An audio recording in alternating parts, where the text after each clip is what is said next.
Okay, I'm gonna play this video really quick. Spoiler warnings. Ending. Well, one of the endings of Terrifier 2. Spoilers.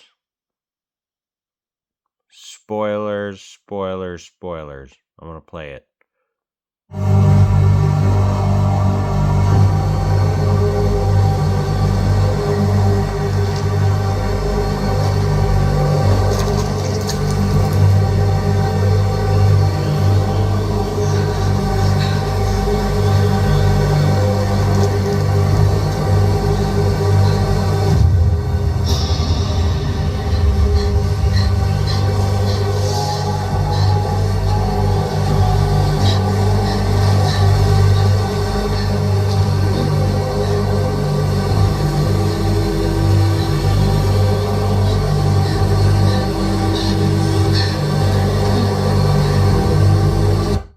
Okay, that's good enough. So what just happened was Sienna killed Art the clown, beheaded him. The pale girl is a secondary antagonist. I think that's what you would call her. She's not the main antagonist. Or, like, technically she could be the main antagonist. I don't know. But, she's clearly a higher demon. Art is a lower demon. He might not even be a demon. He could just be like a puppet that Pale Girl's using. There's a news article brought up at some point in the movie. I need to rewatch it. It's been a while since I've watched it. There's a news article brought up about a girl being murdered by I don't remember what. And it's theorized that maybe that's her, but I don't know if I buy it. I think she is like a higher demon. That's the way I look at it. She's like a higher demon. Art was originally like the most sadistic, evil, sadist, serial killer imaginable in the original Terrifier. In the original Terrifier, he was human, I believe. And the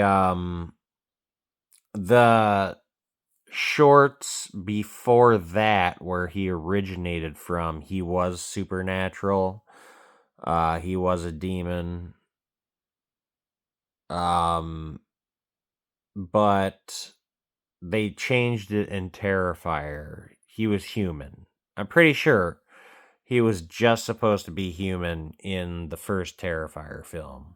But, like the craziest asshole imaginable.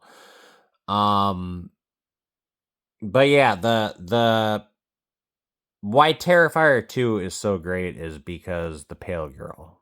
She changes the whole dynamic, and Sienna.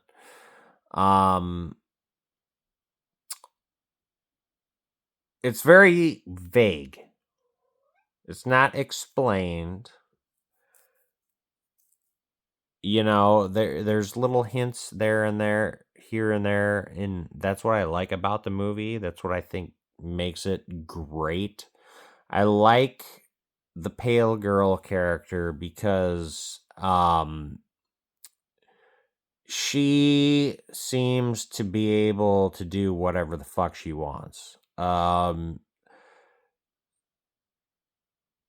If she doesn't want people to see her, she's not there. Like, some people can see her, some people can't. It seems that she goes out of her way to make herself visible to certain people, like Sienna and her brother. They can see her. A lot of other characters can't. She's like just completely invisible. She's I don't know what you'd call her. Just a non-entity. Art can see her. And it seems like Art is controlled by her. She's like the puppet master. Art is doing her bidding. It's interesting dynamic. This is why I consider this to be one of the best horror movies ever made. Yeah, it's 2 hours long, maybe longer than that. It is what would be considered an epic, and it's not perfect. It has a lot of slow moments. But I love it in a way that I don't love the original. I like the original a lot, just as like a fucking sleazy grindhouse, I guess you'd call it, exploitation movie. It works on that level. Thornton, I can't think of his first name, but I know it's his last name's Thornton. He's perfect as Art the Clown. He's great.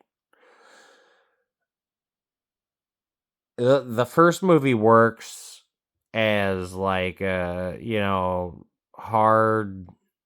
R, borderline,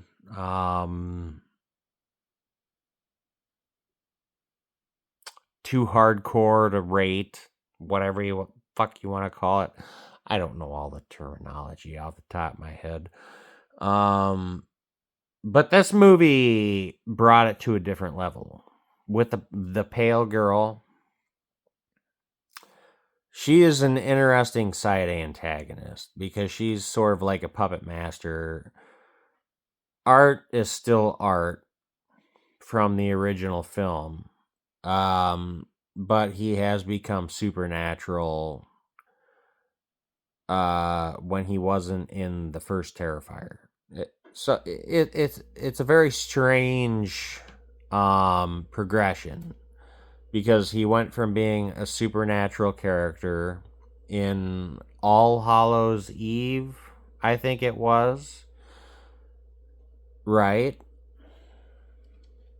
I don't know why I always say that. Like I'm asking a question when nobody else is around. In All Hallows Eve, he was a very supernatural character. And then Terrifier came around.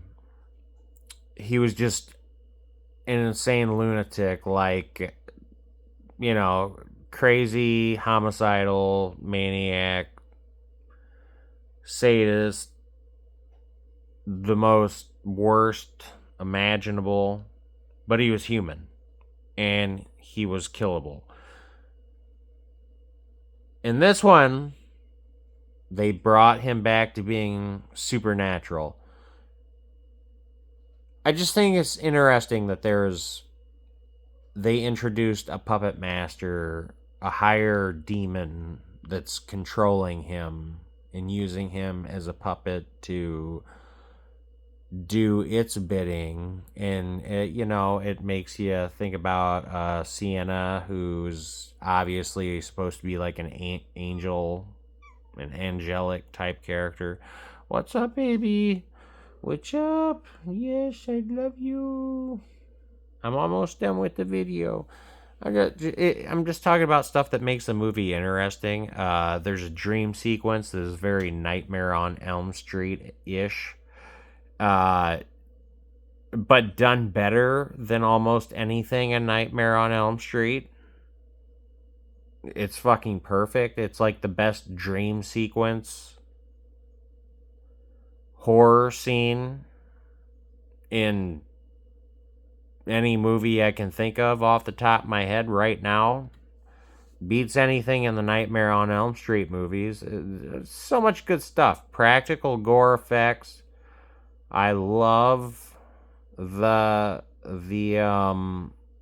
heroine. Right? That's what you call a female hero. I think very attractive, good actress, very good actress in this.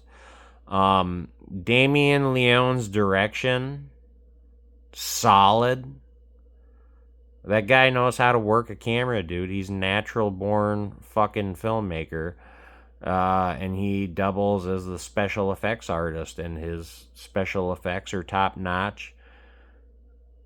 I'm trying to think of what else to say. The music is great. One of the best horror movies ever made of the 21st century, no doubt. Doesn't get enough love.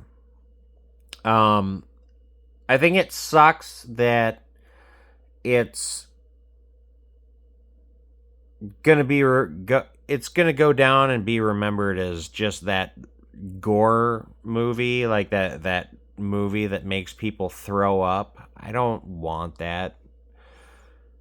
You know, that's kind of what happened to The Exorcist for a long time, was is that just that movie that made people pass out. But if, you know, you have thick skin and you look past all that hype and bullshit, you see that there's a really well made, well crafted movie there. And I feel the same way about this. If you can get past all the fucking gore, torture scenes, all that nasty shit, you'll see that there's a really well crafted story, compelling story here. I'm not trying to compare it to the original Exorcist. It's not quite on that level.